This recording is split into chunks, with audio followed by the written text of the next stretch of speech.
Greetings, my scattered brothers and sisters in the Lord. Hope you are doing well and that you had a wonderful Thanksgiving and that you're ready to get back into the Gospel of John. Today we are going to finish up John chapter 5, and you'll recall that Jesus healed the man who had been lame for 38 years. He told him to pick up his mat and to walk, and so the man was healed and he was carrying his mat around, and it happened to be the Sabbath. And the leadership was very frustrated with the man carrying his mat on the Sabbath. He was breaking Sabbath, and so they confronted him on it. Well, the man eventually let the Jewish leadership know that it was Jesus who told him to do this.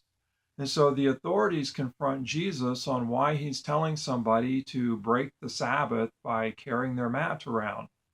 And Jesus responds to them that his Father is at work to this day. And so he was at work uh, giving this man kind of a new life, healing him. Well, this infuriates the authorities. They hear Jesus saying that God is his personal Father, which they reject. And they also hear Jesus making himself equal to God, which they find so outrageous that they actually want to kill him. Jesus takes advantage of this conflict to teach, and he begins to teach about his relationship with the Father. That rather than being a rival to the Father, he is totally dependent upon the Father, that the Father shows him all things, and that everything he does is in compliance with the Father.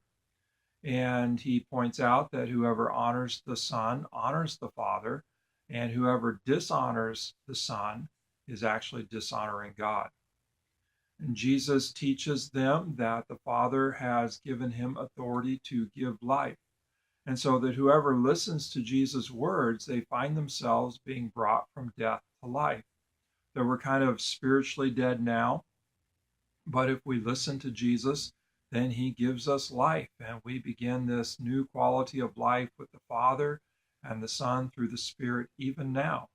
And he also teaches about a future day of resurrection in which all of the dead will be raised, and those who have listened to him will receive life, and those who have rejected him will receive judgment.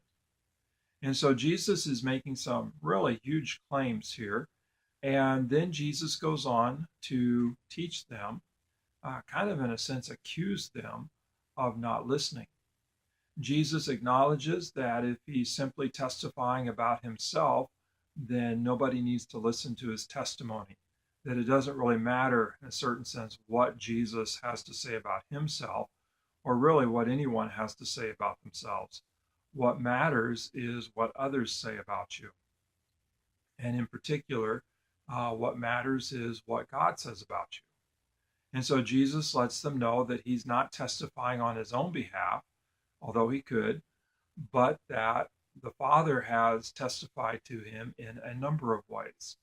And he names off, in a sense, 5 testimonies that support who he is as the Son and as the life giver. He mentions John the Baptist. He mentions the works that he does, so that on the testimony of John and the testimony of the very things that Jesus is doing, then the leadership ought to recognize that Jesus is legit, that he's from the Father. He mentions the Father's direct testimony, that would be through the Spirit, I assume. And then he also mentions the scriptures testify on his behalf, and in particular, Moses testifies on his behalf. And so he's saying there's this testimony that you're well aware of, that surrounds me, that identifies me as the Son and as the one that the Father has given authority to give life, and yet you're refusing to listen to the testimony. In a sense, all of the testimony comes from the Father on behalf of the Son, and no one comes to the Son except the Father draws him. And so that's kind of how the chapter ends, with this conflict unresolved, that the leadership is rejecting the testimony as to who Jesus is.